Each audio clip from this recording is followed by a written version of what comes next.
You're listening to the Sticks in the Six podcast. Here are your co-hosts, Andrew Forbes, Peter Barricini, and Alex Hobson.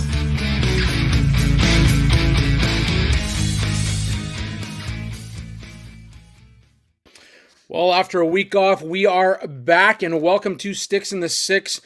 Shout out to Jimmy V. We're back on the air. Go fuck yourself. We are here for season 5 of the podcast. Brought to you by the fine folks at DraftKings and BetterHelp. Before we get to you, Peter, just a quick word from the fine folks at DraftKings. NFL Week 1 is here, and a new season means new ways to get in on the action at DraftKings Sportsbook, an official sports betting partner of the NHL. Ready to place your first bet? Try betting on something simple like picking a player to score a touchdown. I know this week I've got Amon St. Brown to score a touchdown for the Detroit Lions. Of course, you can jump right into the hockey picks as well. I've got Connor Bedard to get over 80 points this season for the Chicago Blackhawks as well as for a future. Ready to do a touchdown dance of your own? Well, you can score big with DraftKings Sportsbook, the best place to bet touchdowns. Download the DraftKings Sportsbook app and use code THPN. That's code THPN for new customers to get $250 in bonus bets when you bet just $5 and get 1 month of NFL Plus premium on us. Only on DraftKings, the crown is yours. Gambling problem? Call 1-800-GAMBLER. In New York, call 877-8-HOPE-NY or text HOPE-NY 467-369. In Connecticut, help is available for problem gambling. Call 888-789-7777 or visit ccpg.org. Please play responsibly on behalf of Boot Hill Casino and Resort, Kansas. 21 plus age and eligibility varies by jurisdiction. Void in New Hampshire, Oregon, and Ontario. Bonus bets expire 168 hours after issuance. For additional terms and responsible gaming resources, see dkng.co/ftball. NFL Plus premium offer available only to new and former NFL Plus subscribers. Additional NFL Plus premium terms at nfl.com/terms. And we kick it off like with a little bit of a hype feel to, season 5 of the podcast. Crazy to think we are here. That said, we got to open it up with a little bit of solemn news. Obviously, everybody knows what happened to the Gaudreaus, Matthew and Johnny, over the past week. The family obviously in mourning. The city of Columbus, the city of Calgary, any hockey fan, any fan of the Gaudreaus. I mean, there's so much going on out there. I'm sure you've seen the Reddit posts about Matthew, and it was a player that was a borderline bubble player on the roster, and he was able to get close to Matthew, and he was the one who kind of pushed him over the edge. And then obviously Johnny and the influence that he's had on USA Hockey as well as the NHL. Any words on that before we bring on our guest? Usually when we start off a season, we're always hyped out about the season coming up, the Leafs, new season, what's going to happen kind of thing. But that kind of takes a back seat right now because of what transpired last week. And like you said, it's very solemn. It's very, it's tough to grasp because of everything that unfolded from the night before, and then with that potential leak, and then everyone was hoping that that leak wouldn't be true. But either way, someone lost their life to a drunk driver. That is the absolute heartbreaking part about this. And then when you go deeper into the story, his sister's wedding was the next day. That day, actually, the night before when it happened, it just rips your heart out of your chest with everything that happened. I've been thinking about it leading up to this podcast ever since that happened, because I knew that as soon as we saw the news, I'm like, we have to talk about it. Like, we really do. It's tough to find the words for it, except for the fact that it's heartbreaking. It's devastating. You could use whatever words you want to surmise this, but that is the absolute fact of what happened. And, I remember the first time I saw Johnny Gaudreau play, and that was at World Junior Championship team for Team USA back in 2013. And I'm like, they had a pretty decent roster. You know, they had Vincent Trocheck, Jacob Trouba, JT Miller, Seth Jones. They had a decent lineup. And all of a sudden, there's this one player that just popped off. It was Johnny Gaudreau from the Calgary Flames. I don't think he was drafted that year in 2013-14 or 2012-13. It was the year after that. No, wait. He was on that roster. He was drafted at that time, I believe. Just wanted to clarify that. 7 goals in 7 games, and I was just I think everyone was in absolute shock and awe about what we had witnessed with him being, you know, a 5'9" player. We were wondering, is this actually going to kind of work out for him? Because we, at that time, that was still like, you know, the 6-foot player. If you're not 6 feet, you're not going to survive in that league. And Johnny, ever since that point, was a factor in the league. I think there wasn't a point in his career where he was below 60 games. I mean, they're going to probably look at the 2019-20 season and 2020-21, where that was all affected by COVID, but he probably would have hit those marks in a full 82 game season. But he just had such a strong dominance on the ice. And you hear the stories even today too, when, you know, Boone Jenner and Erica Branson, they were talking about Johnny, about his overall personality, what he was like off the ice, the smile, just being there for everybody when Jenner and his family were having a tough time as well. Because I know they had a past incident this season. Everyone was trying to hold back the tears. I mean, it's just absolutely rough and tough to see. I just also want to commend Mark Shagg, who is doing a fine job reporting with his report on the Gaudreau passing, as well as all the social media posts and everything like that. He's done a fantastic job. And lost in all this, because we're focusing on Johnny, but Matthew Gaudreau as well. In ECH, he didn't quite have the career that Johnny had, but still a commendable one, getting to the ECHL, making it up points in the AHL as well. But he retired earlier, but it's just overall very tough.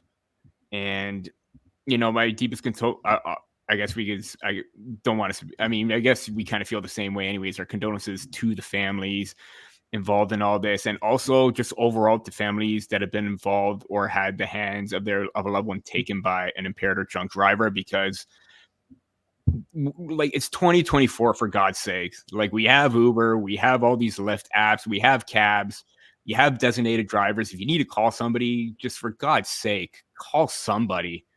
Like, there is no need to have that kind of amount of alcohol in your system and you feel the need to drive home, because now a family is in mourning. There's a scar on that name, right, on that family right now, where it's not going to change. It's going to be a while before it heals, and it may not even take a long time to heal. I mean, it may take a long time to heal. Sorry about stumbling over my words. It's just really emotional talking about this, because he was a face of the league. He was an exciting player, and gone way too soon. I mean, there's no other way to say that. And even his brother Matthew, he was still young himself too. It's just absolutely tough, this whole entire story. Well said, Peter. Before we close out this subject, we are going to bring on our guest, David Alter. He's here, obviously, to talk some Maple Leafs season preview. But before we get to that, welcome, David. Thank you very much for coming on once again. I believe, it's the third time on the show, second time on the show, something like that? I've lost count personally. Yeah. You're our go-to guy at the beginning of the year, so it's always good to have you on. I appreciate that. Thank you very much. Absolutely. David, before we get into the Leafs season preview, obviously we have to ask one of our insiders, what impact this Johnny Gaudreau passing has on the league. I mean, if you want to start with, you got Caulfield changing his number, you've got Yager reaching out making note that Gaudreau was the last person to have a primary assist on an NHL goal of his. The reach is beyond USA Hockey. It's beyond Columbus. It's beyond Calgary. This has affected the entire league, and it's not just Johnny. And I think everybody's done a really good job in showing that it's Johnny and Matthew that are no longer with us. And just maybe any insight that you have on what's happened league wide in terms of the loss that this business has had with Johnny and Matthew passing.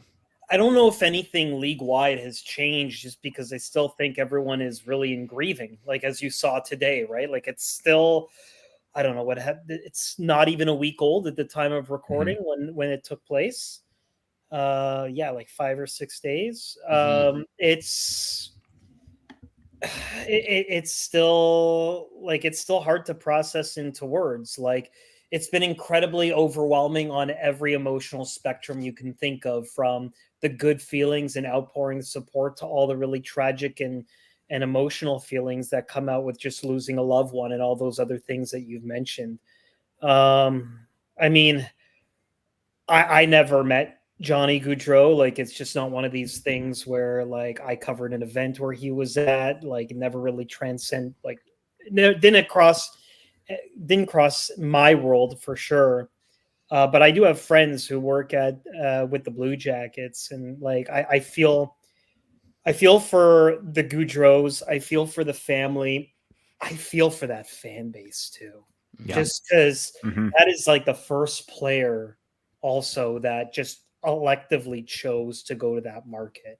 Yeah. And I remember when that happened, thinking to myself, good for them, because you got an all-star player who chose Columbus, had no other ties, and chose Columbus, and that just never happened. And to see what's transpired, like in a couple of years, I feel like that's like, I don't have favorite teams. You have to be objective. I'd love to see that team go on a run this year, just because, I feel for everybody, like his family, everything. Like Sean Monahan, like they're really close and they were supposed to be teammates together, and that's not going to happen.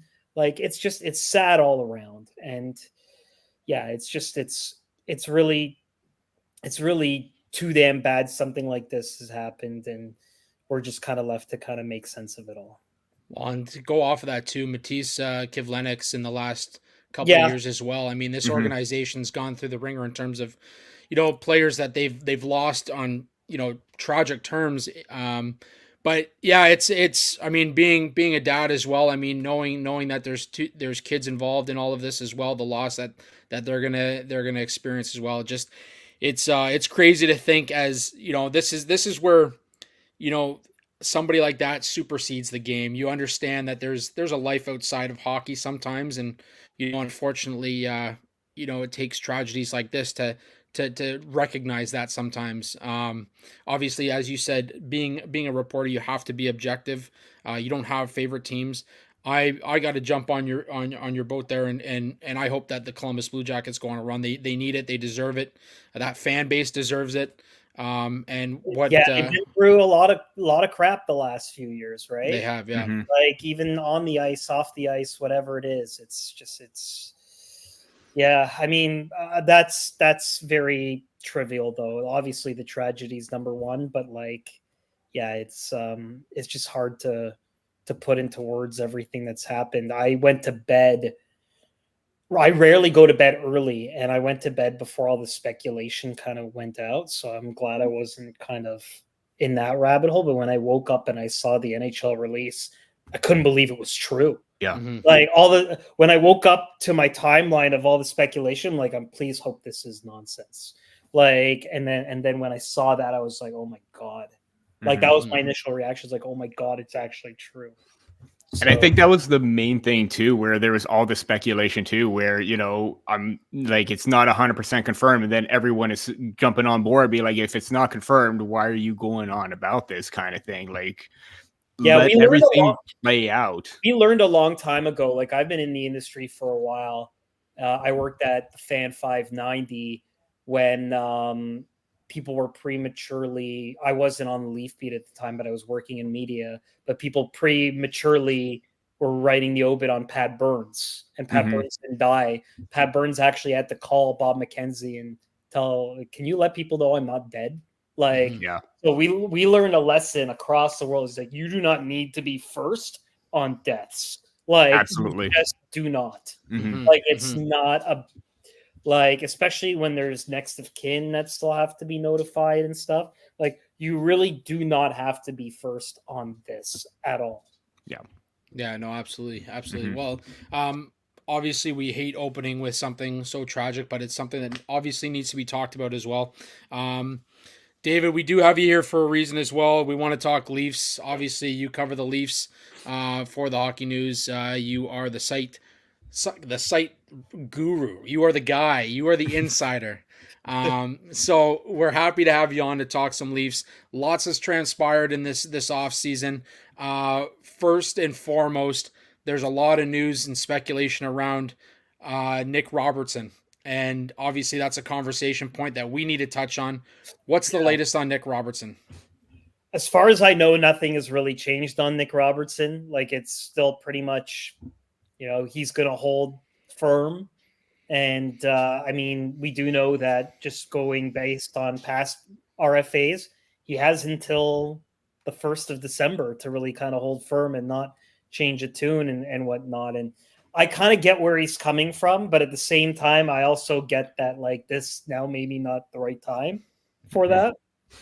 But yeah, I think he's just at a point where he felt his development wasn't going any further in that regard. So great opportunity for him, but I think just what he's gone through over the last few years has kind of made him feel like he needs a refresher for his own personal development, regardless of the changes. So we'll see if that changes, because it's one thing to have this demand in June, and it's another when training camps are going around and you're not active and showing yourself out there. The one thing that's been very different with Nick Robertson is, and I don't know if this was because he was going through injury and he was trying to show that he wasn't injured anymore, but there's a lot less social clip sharing of Nick Robertson these days.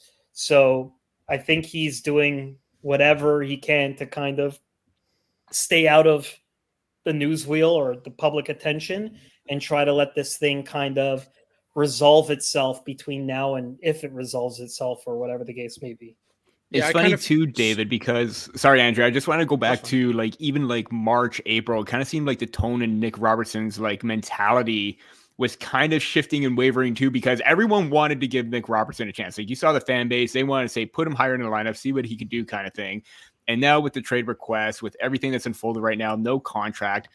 And given how they're kind of weak on the left side right now, where you have Domi possibly, but he could be a center, but mainly Nyes and McMahon battling out for a potential top 6 spot, where this is an opportunity for Robertson. As you mentioned, does this kind of feel like a lose-lose situation for him if he does miss out? Because you'll probably be in the same situation as William Nylander, where you're behind in camp, you're not training as much, you're kind of like a few steps behind.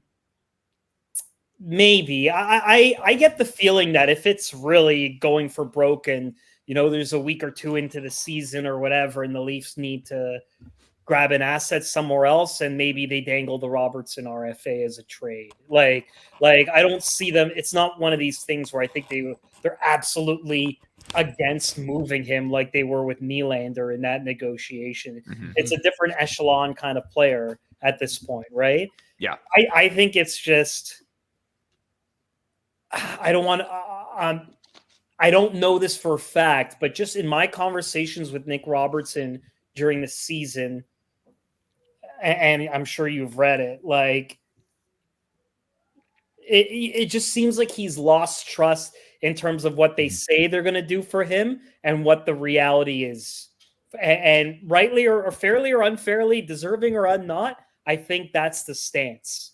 So, like, when he had to not be with the Marlies and skate with return to play staff for like 11 days while they were figuring out cap stuff, he was upset. He was really upset about it, and he didn't hide it.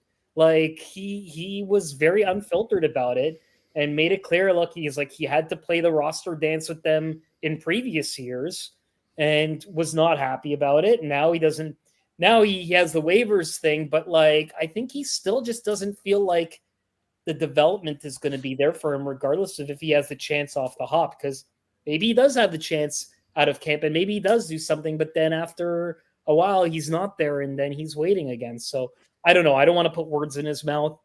All I know is that with all the roster moving up and down, when we were talking to him in the springtime, he was not happy about it. he was not happy being taken out of the roster for not necessarily merit purposes. And I think that might be a little, it's not everything, but I think that's, when you have that to deal with, and you've had to deal with it several times. He made the joke to me that he felt he knew so much about the captain, he expected that maybe he should be an assistant GM one day.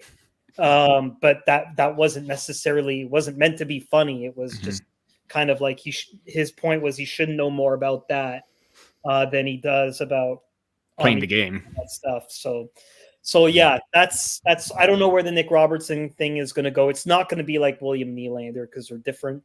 But as soon as one side feels the itch, I think there'll be a resolution. It's just we're at that point now where there's just no itch on either side to budge from the position. Yeah, I was just going to say, I think the one issue on Robertson's side is that it could be a detriment to his development if he doesn't get in there and doesn't start playing games. Yeah. I wrote a piece earlier that I think this is his best opportunity is this season. There's some more question marks in that middle six than there has been in previous years. And with the goal scoring at where it was in terms of goals per 60 at 5-on-5 last season, he has the potential to be a 20-goal scorer this season if he were to suit up with the Maple Leafs. And that was just, it's a personal opinion, but I do think that the trust with the organization from an organizational standpoint is there a little bit more. At the same time, I agree with you. I think they'd be quicker to pull the trigger on this if they get that itch, because he's not a William Nylander type of player. He's a guy that maybe there are a few more question marks because of his injury history as well. If that plays into it as well, who knows? But it's definitely an interesting topic, and it's something that has kept Leafs Nation talking all summer long. There's really been no dog days of summer when it comes to Leafs Nation. No, there hasn't. There's been usually something to talk about. This I would say, like right now, the last couple of weeks has probably been the most quietest it's been all summer. I expected August to be really quiet, and then it really wasn't with the Austin Matthews captaincy announcement. Yeah, it's there's a lot of change here from the captaincy and from the coaching standpoint that you kind of wonder, the way Brad Treliving builds with bigger guys, at least bigger defensemen, maybe it's kind of Nick Robertson maybe putting the cart before the horse, feeling like even if he does put out a good impression, it might be a different style of play under Berube that maybe doesn't fit. So they kind of have to figure that part out quickly. And it's not as simple as signing an offer sheet or anything like that. I think once camp starts and it becomes a topic again, and both sides start feeling the itch, I feel like it'll get resolved or pushed as we get closer to that. And David, as you mentioned, the other big storyline was obviously Austin Matthews being named captain and being passed down from John Tavares as he gets the C.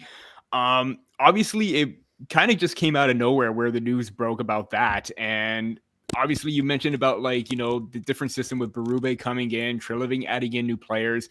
How does this captaincy, and we've even talked about this on previous episodes too, how would this captaincy have that trickle-down effect with Matthews' game that may be a little bit different from when Tavares was captain? So I've thought about this for a while, and I don't really think anything is going to change much in terms of the game overall or during the regular season or anything like that.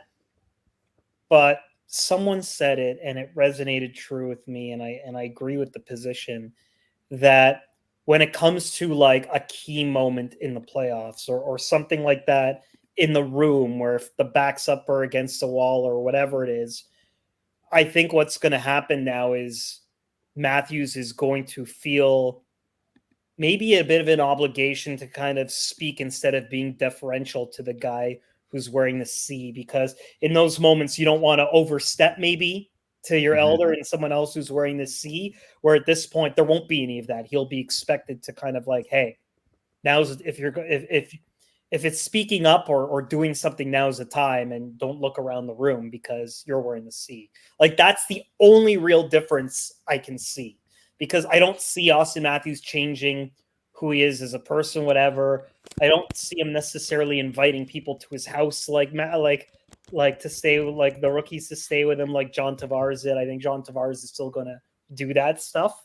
But outside of that, yeah, I think this the dialogue started earlier in the summer, and I think there were a couple of reasons for it. One, I think there was a recognition from management that maybe the core wasn't going to change enough that you can change the voices, and the head coach and the captaincy are the two loudest voices you can actually change in that regard.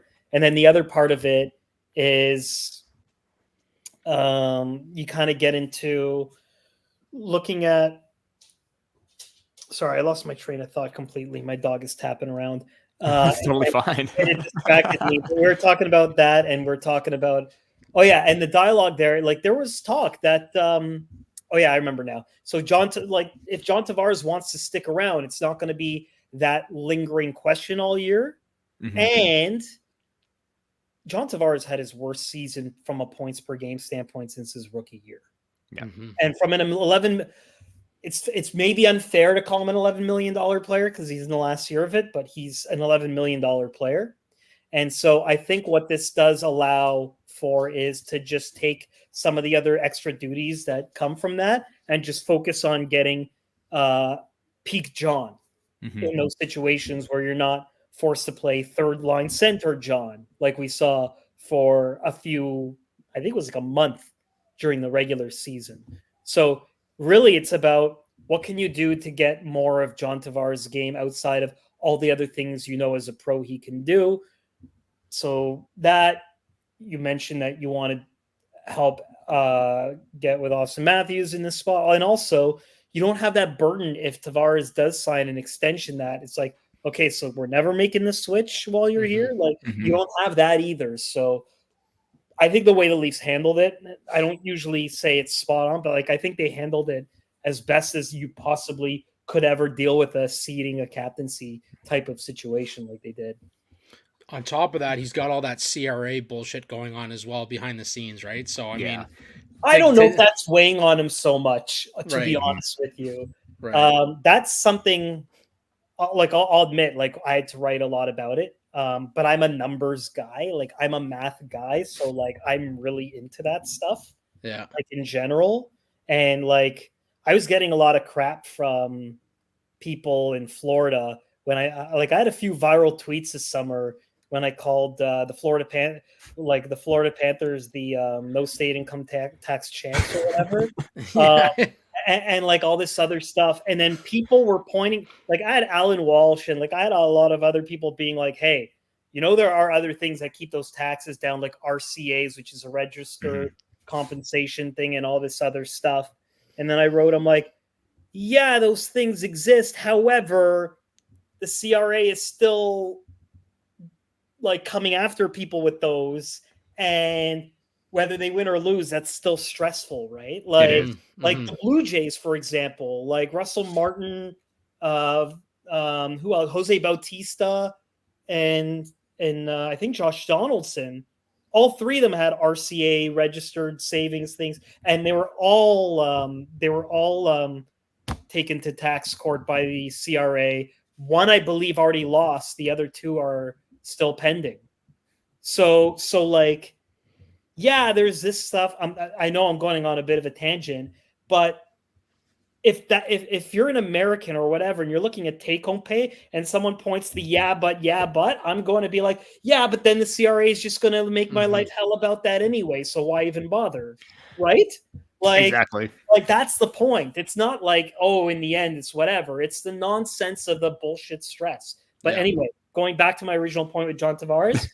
I don't think it's actually bothering him that much. I think it's getting more attention because it's such a precedent-setting thing for Canadian teams that if he loses that and all the other players who've had those max signing bonuses through Canadian teams, Leon Draisaitl lives in Germany, he doesn't have to deal with that, I don't think, as much. But like all the other stuff, then yeah, it's going to be a real problem trying to recruit Canadian players between Canada or Canadian or American players between Canada and the United States. Absolutely.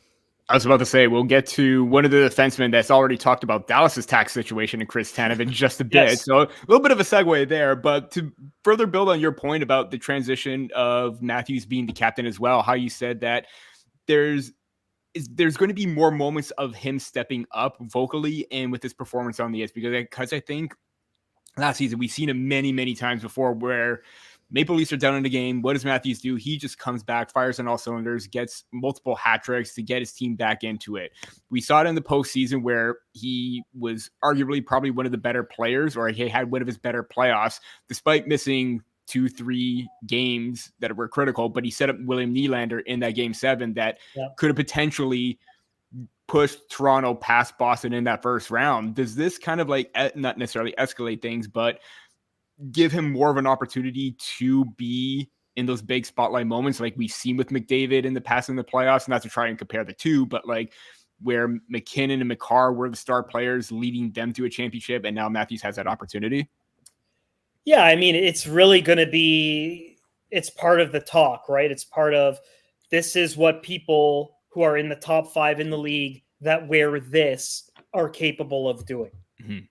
And maybe you could have scapegoated, not saying it's fair to, but maybe because he wasn't the quote unquote captain, there was that situation where, I don't want to say he was held back, but like I said, like being deferential or whatever, or not stepping on toes, because Austin Matthews is Austin Matthews. He's always going to defer to everybody in terms of respect and all that other stuff. But now he wants to be the best player in the league, right? So the best players in the league wear the C. They just do, right? Connor McDavid wears it. Leon Draisaitl would be captain of any other team if he wasn't on the Edmonton Oilers. Like that's just what it is, right? So if you're that echelon type of guy, you're wearing the C. Look at the highest paid players of any team, they're usually wearing the C. And so it's really, how can they get more out of Austin Matthews than they already have? And can that spillover effect happen with the rest of the team? And maybe it can. And I think it's just great because it just gets John Tavares back to his focus of just getting back to getting into that game and transitioning into what John Tavares is going to be from a usefulness standpoint for the Toronto Maple Leafs. Absolutely. Yeah. I mean, it is going to be a bit of a transition, but one of the bigger transitions I think this season is going to obviously be on the back end. And Peter alluded to it a little bit earlier with Tanev coming over. Obviously, Oliver Ekman-Larsson came over. There's big question marks on Yanni Hakanpää and what the heck happened there. But yeah, this defense core is a lot different than what we have seen in the past couple of seasons. Agree or disagree? I mean, it's a lot different than last season, and last season was also a lot different than the year before. It's just the main change got hurt for most of it, right? Like in terms of John Klingberg, like he was really supposed to be this other dynamic type of right-handed defenseman that if you can get him on the upswing can really change the dynamic of the defense. But that didn't happen because he got hurt, right? So they moved on from that. But now when you have Chris Tanev, that could be something that could really change because he's a real shutdown type guy. But I mean, we were talking up a storm about how good TJ Brody was for the Leafs for that first season and a half, 2 seasons, right? Like he was like a de facto top pair. You wouldn't split him up with Morgan Riley ever because it just worked. You know, it wasn't until there was that regression that's like, okay, what else is there and what else works and where can you capitalize on this more? So yeah, it's different. Like there's no Mark Giordano, Timothy Liljegren's back. They still have who's the $1 million player alluding to me? 1.1, like he's going to be like the number 7 guy. Connor Timmins. That's the one. Thank Connor you. Timmins, Sorry, yeah. I'm getting old now. No. So there's that. But then they also have, you know, I'm curious to see what OEL does because one of the first questions when we got him on a conference call, I asked him about the buyout stuff and like how he was able to rebound and all that stuff. And I took away one one thing that kind of made a lot of logical sense to me, which was he said he's felt better than he did when he was 25, and it actually makes a lot of sense if you're a professional and you're in the role he was in. He said, and I'm paraphrasing, when he was with the Canucks for those last couple of years, because of the financial commitment and role that he had on the team, he felt an obligation to play through some more bumps and bruises that maybe worsened his game short term instead of just sitting out and getting that stuff done and rectified. That when he did get bought out and the responsibilities or the pressure changed, he was able to kind of recalibrate and get those things fixed because no one was looking to him to be top pair or all this other stuff. They really weren't. And so that's what allowed him to flourish in Florida. Was he was able to get himself right, and then when needed, as guys got hurt, he was able to just jump in seamlessly. So now it's interesting because he's going right back into the hockey hotbed of a Canadian big city, and he feels good. But is he going to be as effective when the Leafs ask him to be a mid-pair guy when he was mostly like bridge 4, 5, 6, like with Florida, right? So like it's tough. The upside's obvious, but the upside was obvious with Klingberg too, right? Like it was betting on a down year. This is a little bit different because the upswing started already, where with Klingberg it was down, and then it was, some would say, predictably worse. But yeah, like I think this one could work in that regard. When you look at 3.5, a lot of people were kind of like, oh, 3.5, it's the 4 years. Like it's a long time for a player like that. But 3.5, I thought might have been expensive just given where he was coming from. And then I looked around the league and I saw what TJ Brody got and I saw what Joel Edmondson got. And I'm like, damn, okay. The depth defenseman markup is just crazy this year. So that makes sense that they were able to get him for what they got him for. And then it was the term that really got that number to stay where it was. And it seemed like I was just about to say, it seemed. Sorry, Andrew. I was just going to say we had a similar conversation a couple weeks back about the depth. Actually, when he signed, the depth defenseman kind of being at a premium, and the $3.5 million. You know, I said the same thing. It was expensive. At the same time, it was kind of like if you didn't pay it, you weren't going to get anything. And then obviously the Hakanpää thing happened as well, and that became like almost more evident that they needed a guy like OEL to come in at that $3.5 million mark. Outside of that, you're dipping into what you have in the system, and right now, I don't think they have somebody that's ready to take on that role either. No, and one of the biggest failings, I remember seeing it, is actually true. We wrote about it, was, outside of Morgan Riley, they have not really established homegrown drafted blue chip guys. Like there's been depth guys. There's been guys they've been kind of hoping for, like Rasmus Sandin. They were hoping for that, and he might be with the Capitals. They're giving him the money for sure, but he's not that big defenseman that Brad Treliving likes, or one that like you for sure knew was going to be this. Timothy Liljegren, a little bit of a different type of defenseman, but again, he's really kind of bounced between the fridge of mid to bottom pair. And the big change with Liljegren was he was an offensive defenseman, right? Like he even said it. I watched his draft pickup speech when he was on Sportsnet or whatever it was, and he said he's known as an offensive defenseman. He's admitted it took a few years before defensemen. I think Sheldon Keefe once said it about him too. He's like, it takes a while for defensemen, especially who were like the best offensively on their teams, to make that transition to the NHL, because for most of them, it's really going to be about what they do defensively, like 90% of their gig. And so to kind of lean into that, it's different. And that's where that kind of shift to someone like Chris Tanev works, because that's all he's been about. And so, and even the Ben Danford pick is kind of in that direction, where they're kind of hoping, okay, this could be a solid line him up with a blue chip first pair, second pair guy, if it all works right. It's a different approach for sure. I have to ask, I mean, there's been so much speculation around this Hakanpää stuff. is it safe to put it to rest? Like this guy's not coming to Toronto. It's not going to happen. This was just a pipe dream for some that he was going to be in that bottom two pairings. This is put to rest. Yeah, I don't know yet. Like I want to say yes, but a contract's not registered. But I don't know what was put in a drawer agreed upon. That's the problem. And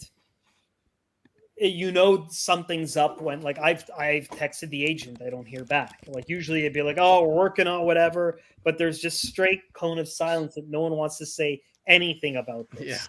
Yeah. So continue speculating. No, I just I don't know. And like, look, I don't think it's one of these things where they're going to sign just to put on LTI. I think the Leafs are doing everything they can this year to not be an LTI team this year, because you can add so much to your roster at the trade deadline, and everything is about the short term and playoffs for this team, that if they can stay on their LTI, if they can stay like 2 million, say they get to 21 players and they stay at 2 million under LTI till the trade deadline, they can add 10 million worth of AAV at the deadline. If they can stick, that's better than LTI. So I think there's going to be a real push from the Leafs to try and open themselves up so that they can load up through the daily cap accumulation, which they've not really been able to do since Jake Muzzin got hurt.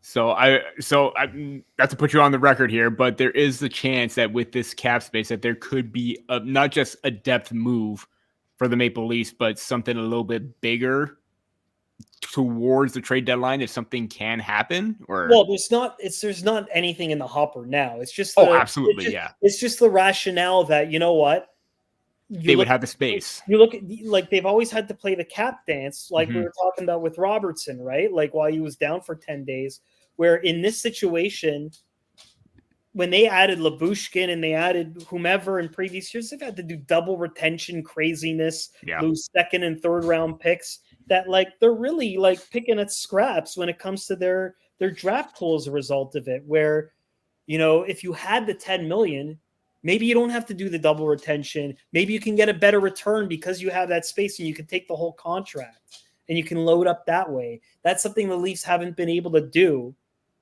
So you can leave yourself to that potential.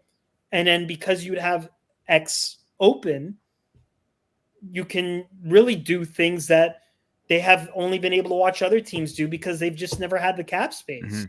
It's not about the LTI for them this year. I think it's really going to be try to stay and save daily cap accumulation so that you can add for when you feel you really need to make a push and add other pieces that you really feel can put the team to a different stratosphere, because they haven't been able to do that. Even in Chicago, like when they did that, when they got Jake McCabe and everybody else, look at what they gave up. They gave up a ton. It was like 2 firsts, a couple of seconds. Like that trade deadline was insane what they gave up. Like the Leafs are still paying the price for that. Just moving on from, the potential speculation of the cap space to what can happen at the deadline, but possibly, and I hate to keep bringing up Mitch Marner every single time because it seems like that's the main topic of discussion right now with the contract, but both of us came up with an idea about the deferred payments. Obviously, your piece was a little bit different from mine, but we went a different direction about how you went with using deferred payments for John Tavares.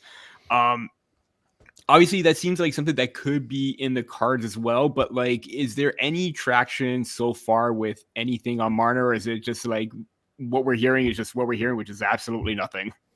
I don't think there's anything right now. And not to, I know we had a bit of a debate on this. But I think the Leon Draisaitl contract shows you that top players are going to have little to no interest in this. Yeah. Unless they wanted to make the same AAV and give him $16 million per year in real cash. Like there was always that, but then you're losing the sign-up bonus money up front, because you have to move the sign-up bonus money, which you get on day one of the calendar year. You have to move that and punt it 8 years down the road. Yeah. Where like it's the reason why the deferred payments is there and why teams haven't used it is because it's like I was an economics major at Western, and so sorry, Shelby. Sorry, my dog was trying to go after a piece of garbage food that I've not thrown out away yet. Thing at it. But no. Like what I'm saying here is like if it's something where it's like mid range and it's like the player's last contract, like potentially retirement contract, I think that makes more sense than it does in the sense of a prime player, because a prime player is gonna want. Like, look at that deal with Draisaitl. He's getting everything but a minimum salary of $8 million. Yeah. Signing bonuses, and it's front loaded. So even though it's 112 or whatever that number is, the real value of it is more like 140 because you can reinvest that money when it's handed to you on day one. Mm-hmm. Or if you don't get that till later, yeah, it brings up the team's AAV down. Of course, the team's going to want to do it. Every team would do it if they could, but the player has to agree to it. And the trend has been get paid up front and let the money work for you so you can go ahead and do that. And the Leafs were even more pervasive than other teams about it by doing it for mid-range guys so that they could, in theory, give them more money that another team wouldn't be willing to do because they could give it to them all up front in a lump sum signing bonus.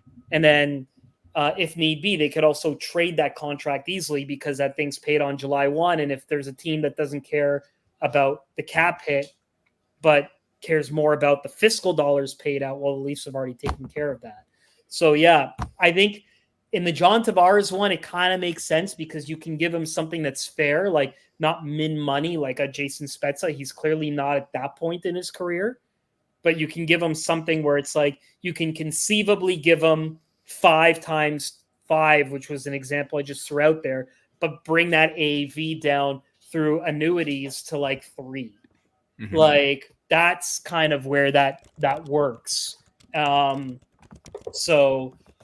and it all depends on a player's personal tax calculation. If there are things where they have back taxes through investments or capital gains losses or all those other things, like then it might make sense to take it later because the CRA has rules, especially with like capital gains or all that other stuff, that it can only be moved back and forth 3 years if you have losses. So like maybe it's to offset future losses that way. And in those rare situations, it might make sense. So it's really if it's a team friendly thing to get them the money, but it's also more so if it makes sense for the type of player. And I can tell you right now, for top legit stars, 99.9% of them are not going to go for this because they could just make way more up front. And that is fair. I mean, we've seen that even with Austin Matthews' deal last year, how everything was all paid up front. And yeah, no, that is a very, very fair point. Given the Marner contract status as well right now, we saw how William Nylander had that, hot start, like career year kind of season. And then he signs mid-season for that new contract extension. If Marner kind of has that William Nylander replication kind of season, is there a possibility where he could sign, or is this probably just going to go straight to the end into the offseason and see what else happens just based on how everything's unfolding? I think that'd be a big mistake if the same thing happens again, because the concerns about Marner have nothing to do with the regular season. No. I actually think it was a mistake how they handled the Nylander stuff, because I think Nylander is going to be a fine player for the Maple Leafs for years to come. But the reality of it is, if you were going to go into the 8 figures, you could have done it for $1.5 million cheaper at that point. And so they basically they got in at the top. Like the Leafs eventually locked in at the very top. Not saying there isn't better for William Nylander, but it's not like, I don't think he would have got $11.5 million this summer. Like, I just don't. I mean, maybe other markets would have been willing to give him a little bit less and he gets more take-home pay that way. And that's what the Leafs are concerned about. But I didn't see I didn't see a situation where the Leafs should have done that. Like, it's like at that point, wait till the end or get it done before the season, because I think doing it right there at the peak of his popularity in the regular season, which has never been in doubt, is just not the right way to go about it. Like, you're getting the player, you're getting a good player, but you definitely overpaid a little bit. Like, I don't think anyone can argue that. Like, it might work out where it looks great in the end, but even still, you could have got it less. And that's how I remember it. Like, I think you could have got 10. You could have done it at 10 times 8 and had that extra $1.5 million if that's the route you felt you needed to go to. And so, like, it just made me question the judgment there. It's like, why? It's like, I get that, like, everyone's super gaga over him coming back from Stockholm and everything, but that's not when you want to be making those moves. Like, it just seems like not the right time. So, yeah, maybe there's things I don't know that maybe felt that they had to get it done right then and there, but it seemed like an overpay at the time. And if Mitch Marner goes on this crazy heater in October and November, and all of a sudden the Leafs are going to pay 12.5 or whatever times 8, don't put words in my mouth. I'm just saying, if we want to replicate something like that, are people really just going to gloss and be that excited and forget about all the other criticisms about the playoffs and all that other stuff? Like, to me, it's just like, what's the point? Like, if you weren't going to make a change in the off season, then you may as well let the whole thing play out, because it's not about what he does in the regular season. Mitch Marner is an incredibly talented, great player that could have playoff success somewhere else, but he hasn't had playoff success here. That's a big difference. And until he shows that, I don't think you can make an overcommitment to him, no matter how record-breaking his October, November might be. Did you guys see that shirt he was wearing when he was hanging out with Justin Hall, where it said, "Maybe next time I'll just disappear"? Maybe. It just I didn't look closely at what he was wearing, but I saw the post. When you were talking about that, like, forget what he does in the regular season, and it's like, let's not forget what the criticisms are in playoffs. It just made me think of that T-shirt and like, hey, wait till the end of the year, because like, who knows if this team makes the playoffs this year, you know, we could be talking about another disappearing act. But the real issue is, like, say he goes on a trend where he's about to win the Art Ross, like, that's the nightmare scenario for the Maple Leafs. Like, it really is, because it's like, great, you've reached the new stratosphere. However, right? You've played yourself out of Toronto now at this point. No, but like, okay, but if you get to that point, you expect that in the playoffs. Like, let the playoffs just play out and then do it. If you have to overpay, then fine. At least he did, like, at least you're paying on past results. Like, Leon Draisaitl has won every big trophy. And then, of course, you're going to give him 14, or at least give him the temporary highest paid player, because they were one game away. Yeah. What's to argue there? Plus, you have Connor McDavid. Like, I don't blame the Oilers for that one bit, because what's the criticism left for him? What else does he have to do except for one other game that the whole team didn't win? It wasn't his fault, right?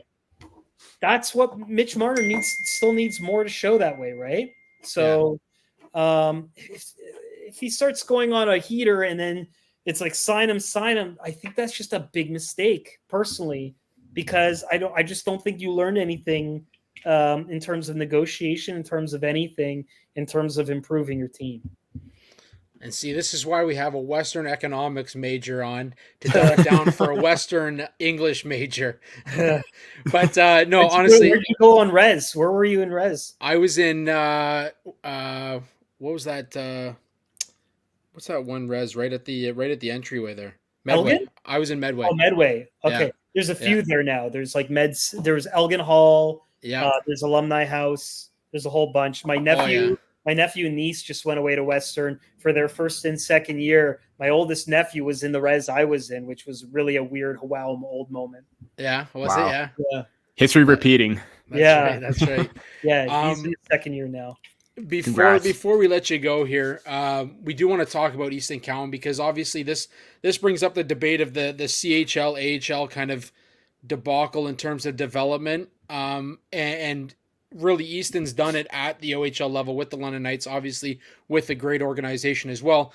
But does he have a chance at making this lineup? And if so, is it more than a 9-game stint for this kid? I think he's going to at least get the 9 games. And the only reason I say that is because that damn junior AHL rule. Yeah. Right? Like it's such a weird problem because Easton Cowan, outside of winning the Memorial Cup, has done everything you could ask for of a player in junior. He's got nothing to prove there. He's got 0 to prove there. Like he had such a monumental year that there's no reason for him to go back to junior, yet he can't play with the Marlies. So what do? You can hope that you have the 9 games. He sticks around. They don't play him every game. Then he maybe goes to World Junior and you punt the decision there. Or maybe there's just too many injuries and he's that damn good and the issue's not an issue and he's just a full-time NHLer. He's made it clear that's his goal. He's got nothing to prove.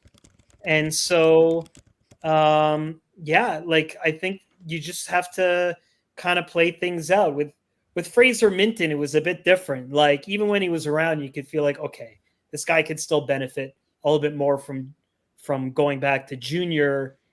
It's like Minton's like more of a depth center, 200-foot game guy, where Cowan's going to be expected to be a scorer of some kind, right? But also kind of have to learn the NHL nuances and hone his defensive game. So it's tough. It's that eligibility that makes it such a nightmare for them that I think he'll stick around and I think they'll try and punt this thing and then make him go to the junior team if he's not good enough yet and then make the decision at that point. So I don't know. I don't know where that's going to go. I think it'd be great if he makes the team, but like his rise in the juniors was so fast, right? Because he had that injury to doing this that maybe some people felt Easton Cowan was going to turn into this, but I don't know. I mean, that rise was so rapid in that first year.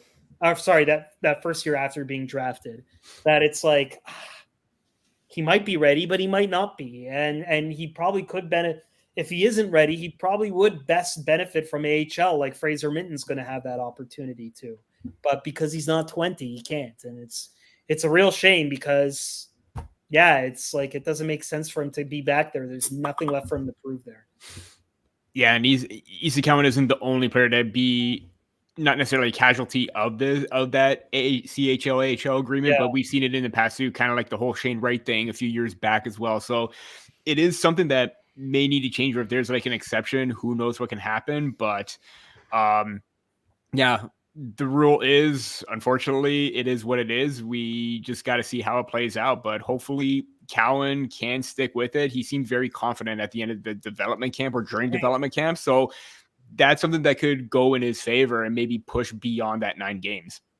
Yeah. He certainly has a swagger, which you definitely need. Like he's got that. But there could be some humbling moments for him at the NHL level. Like he was really good in his training camp. They kept him all the way to the end. And so I expect he'll get a lot of games or some games or whatever, or the feature games. He'll probably be that guy that plays every home game for sure. And maybe select road games. He definitely won't be on those fringe road games where he barely play anybody. It's going to be really interesting to see how he does, how Ben Danford does, and maybe some of the other guys, and see if any other defensemen are ready to take a step up, even though there isn't room for him. Like, curious to see where Topi Niemelä falls in all of this as well. It's been a little while with him. So let's see where this goes. But the Easton Cowan 19-year-old thing is It's a tough one because after winning the OHL championship and doing what he did, I don't see any benefit for him to go back to junior. Absolutely. And David, we thank you again for coming on the podcast right now. We appreciate you and your time right now. Before you go, we just have 3 quick rapid fire questions before you go. Sure. 1, is Austin Matthews going to hit the 70 goal mark? 2, and I know we kind of asked these 2 previously before, but where do you see the Maple Leafs finishing in the Atlantic Division? Because it still seems a little bit competitive. And is this a year where they go on a deeper run than just another first round exit? So the first question is going to be no. I don't think Austin Matthews is going to get 70 goals. And I don't think that's because Austin Matthews is incapable of getting 70 goals. He certainly hit a different stratosphere. I just think there's going to be a bit of a learning curve under Craig Berube that might slow down the production. That's the only thing. So I think like anything, there's going to be that. Like when he got 60, there was a dip, and then there was all that other stuff, and but he became a better player in other ways as a result of that. So I think there might be. I don't think the captaincy is going to be a reason, but I think he could still get 60, 65. Like that's not out of the realm of possibility for sure. I think 60 might be the new standard for him, but 70 is going to be tough, and I don't think he's going to get it just because. Yeah. I think learning curve maybe the year after he does it. What was the second question? Sorry, there were a lot of questions there. Where are they going to finish in the Atlantic, and will they go past the first round and go on a deep run? Okay, so this is tricky for me because I haven't made my predictions yet. But I do feel like the Leafs, this is going to be an all or nothing year for the Leafs. There's a lot of factors. Mm-hmm. So, I mean, the ownership can change dramatically after next season, in which case the way the Leafs will be operated could be very different. That's the whole, don't know about the sunset clause that's been reported in Larry Tannenbaum's thing that Rogers and Bell can buy out his stake till 2026. So that might change things. And then because Keith Pelley, new CEO, it's believed that Brendan Shanahan's contract expires. And then do they replace him? Is there a president at all? Does it become Brad Treliving's team? Like depends on what happens with the team here. And so there's a lot there. But that said, I don't think the Leafs are in for a first or second round exit this year. I think they are either going to be a Final Four team or miss the playoffs entirely.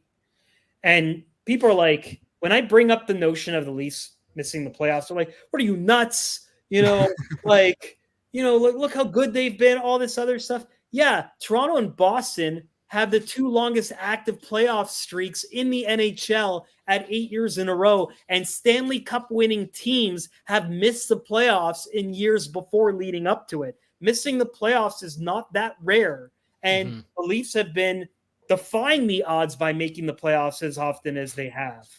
That maybe because of weak division or whatever, like Toronto and Boston have, that they might be due. It might happen, and people will like lose their crap if they do. But like good teams miss the playoffs all the time. Vegas missed the playoffs before winning the cup the following year. True.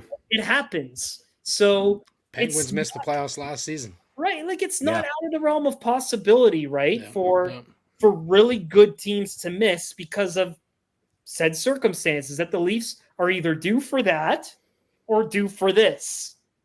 It's a video, but those listening is this side being to side, one side to the other, yeah. Like I don't see middle ground with this team with the changes that they've made. Like every year it's happened, it's such a smaller and smaller percentage. Even what happened with the Leafs in the playoffs with the Nylander thing, and then Austin Matthews and all that other stuff. Like it's just. I know it's the Leafs, and people will be like, "Oh, typical, whatever." But I don't see oscillating. I see this team either missing the playoffs entirely or getting to the Final Four, and I haven't made up my mind as to what that's going to be yet. Well, David, want to thank you again. Once again coming on before the season starts, giving us your take on the Leafs off season that was and what we can look forward to. Again, as always, we appreciate it, and we appreciate Shelby's patience as well. We know it can be tough. So yeah, no, but she's right there. oh, Aw. She's been like, "Can we go?" Like It's- we're waiting for the walk. But, It's time for the walk. Yeah. That's right. she's been very patient. It's good that she's older and she actually lets me do these things without making herself too known. Yeah. She's a sweetheart. We appreciate it, Shelby, and enjoy your walk. David, thank you again for coming on. We look forward to your coverage of the Leafs this season. Thanks a lot, guys. I appreciate the support. Appreciate it as always, David. Well, Peter, that's, you know what, I got to say I'm right in line with David's thinking in terms of the Leafs are either here or they're here. This is There's the no year. middle ground. There's no middle ground. This is the year that I think they either take that next step or miss the playoffs completely. I wrote about it 2 seasons ago saying that the Leafs were going to miss the playoffs. I got flack for that. It just kind of it's that time now. It's the time you're seeing the changing of the guard. He talked about the possible ownership change. He talked about the Shanahan change. Obviously the captaincy change as well. There's a lot of changes coming with the Maple Leafs right now. This could be the year that they either take it to the Final Four, and maybe they don't win the Cup, but all of a sudden you're talking about a Leafs team that might be in Oiler land now, right? Yeah.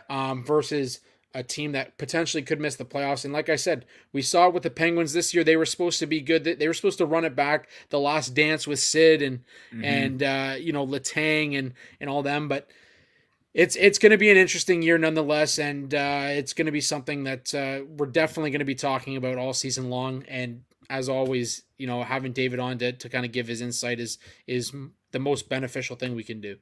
Absolutely. Yeah. Gave us a wealth of information. Great takes as always from David, but also does feel like not even semifinals, Eastern Conference Finals or nothing, basically. And if you do win that conference final and go on, fantastic. But there is a lot riding on this season from top to bottom, and it's very evident. It really is. Like, management positions are on the line, roster positions are on the line, basically.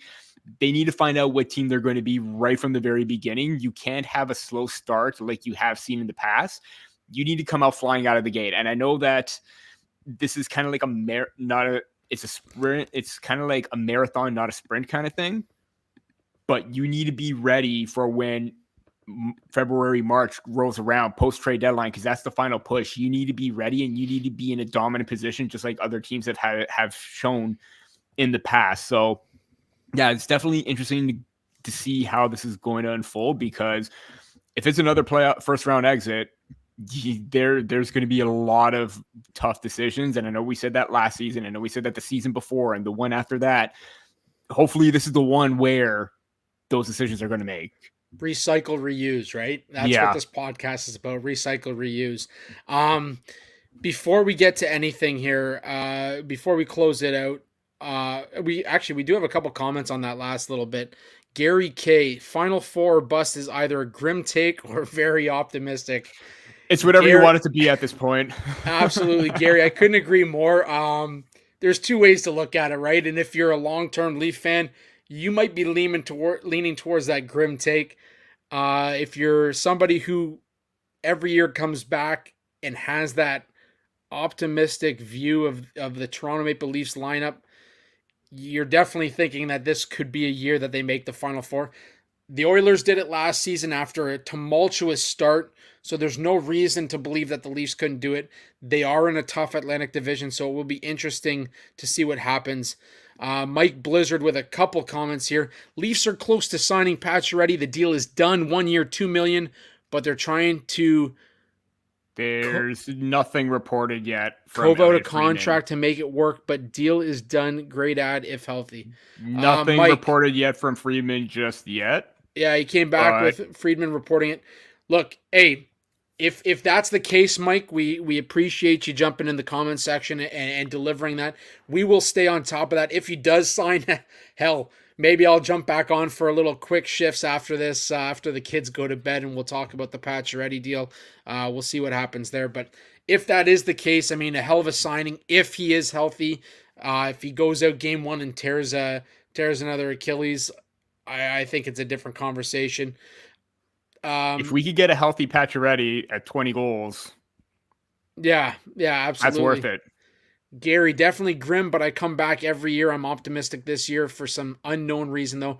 Gary, I agree with you, man. There's a reason why I keep buying Leaf jerseys. I just got my first Matthews one this last season. It's got the A. Now I got to get the C. But no, I'm definitely there with you, Gary. Mike, again, big time worth it. If he is healthy, absolutely. I do agree. A Pacioretty signing. Could you imagine him going back into Montreal wearing white and blue? What a feeling that would be for Leaf fans. I think there was only 2 times where a Hab, or in recent memory, a Hab has come over, Plekanec and Mike Komisarek. Dougie Gilmour, Komisarek. Gilmour was the other one. Yeah, but Gilmour was technically already Leaf before. He was a Leaf. So, that's a little back and forth, but yeah, once a Leaf, always a Leaf. You see where Killer is now. He's a representative of the Leafs alumni, so I think we know where his heart lies. Anyways, thank you guys for all the comments. Mike, Gary, everyone who joined in the conversation today. David was great. Before we close it out here, I do want to say that this podcast is sponsored, and the Hockey Podcast Network is sponsored by BetterHelp. If you're looking for, anywhere else you mentioned, what's something you love to learn? As an adult, do you make time to learn new things as often as you'd like? Or was that lost in childhood? I know with my kids, it's been tough with having a couple kids to learn new things. I try as much as possible. Here I am doing a podcast at 36. Kids are always learning and growing, but as adults, sometimes we lose that curiosity. What's something you'd like to learn? Gardening, a new language, or maybe how to finally beat your best friend in bowling? Man, I'd love that. If you've benefited from therapy, I know I have, feel free to try it out. This is strictly online with BetterHelp. It's helpful for learning positive coping skills and how to set boundaries, and empowers you to be the best version of yourself. It isn't just for those who have experienced major trauma. It just helps you over those hurdles in life. And I know mine has certainly helped me through some of the hurdles in my life as well. If you're thinking of starting therapy, give BetterHelp a try. It's entirely online, designed to be convenient, flexible, and suited to your schedule. Just fill out a brief questionnaire and get matched with a licensed therapist, and switch therapists anytime for no additional charge. And sometimes you don't find that right one right off the hop. So this is a great, great thing from BetterHelp as well. Rediscover your curiosity with BetterHelp. Visit betterhelp.com/THPN today to get 10% off your first month. That's BetterHelp, HELP.com/THPN for 10% off your first month. And obviously it's something that, I'm happy that we're sponsored by BetterHelp, especially at this point with the Johnny Gaudreau stuff that we talked about off the top of the show. I know I didn't really give my take. David jumped on, and I felt like you and I have that relationship where I kind of delve into those emotions a little bit. Having if you him need to come take on, the mic, man, go right ahead. Having him come on, obviously, you and I have no personal relationship with Johnny Gaudreau, with Matthew Gaudreau, with the Gaudreau family. At the same time, this one was a hard one for me because I, through COVID, that I lost touch with one of my siblings for about 3 years. And when we delved into this a little bit further, into the news that his sister was getting married the following day, their sister was getting married the following day. They were supposed to be groomsmen in the wedding. It was something that really hit hard with me because I've always wanted to have a big part in my family's lives. I've got a nephew and a niece with my sister. It was 3 years of not really seeing them, not really talking to them. They grew up so quickly. Obviously, now I've got my own kids. They love their cousins. They love to see their cousins. We see them all the time now. At the same time, there were kids involved in this. Matthew's wife is pregnant with their son Trip. Obviously, Johnny had his 2 kids, a newborn as well, or relatively newer born in the infant stage. And the thing I was getting at with when we brought David on was that this wasn't just something that affected the Gaudreau family or the teammates of these players or the friends of these players. If you looked at what happened in Calgary, the sticks and the jerseys and The memorial outside the chalk Saddle Dome. memorial Yeah. outside the Saddle Dome, this affected fans. This affected Mm-hmm. people that have never met one of the Gaudreaus in their entire life. And This even what's affected- happening in Columbus right now too, with the memorial right now that's happening live. 1,000%. If you haven't, you can jump off listening to us and you can tune in there. I was watching it before I jumped on here. Mm-hmm. This affected so many people. Jaromir Jagr, who's playing hockey overseas at the age of 50, reached out to talk about a young kid who assisted on his last NHL goal. You have Cole Caulfield, who obviously has a personal relationship, completely changing his number. And for people outside the game, numbers tend to be superstitious thing. For the most part, they tend to be important things to players. He's switching his number to represent Gaudreau. The effect that this guy has had on the hockey world, but outside of that, the closeness that these two had, you heard their sister come out and say, wherever Maddie was, Johnny was. Yeah. Wherever Johnny was, Maddie was. There's a closeness with this family that I think supersedes the game. It supersedes hockey. It supersedes any story that a hockey mind or player or anybody inside the game can tell. And the fact that they weren't there on what was supposed to be their sister's happiest day, their younger sister's happiest day. The fact that they weren't there and they won't be there for their kids' weddings, their kids' first day of school. My son just had his first day of school, and it was one of the most heartbreaking moments for a parent. At the same time, it's one of the proudest moments as a parent, and they're going to miss out on that kind of stuff. And because, and I don't want to give any airtime to this asshole, but it's because of somebody who decided to do something so stupid. And you alluded to all the options you have.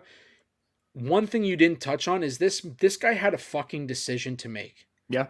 And at the end of all of it, his decision was to not drive. That should have been the right decision. Mm-hmm. He chose to drive. He chose to get behind the wheel.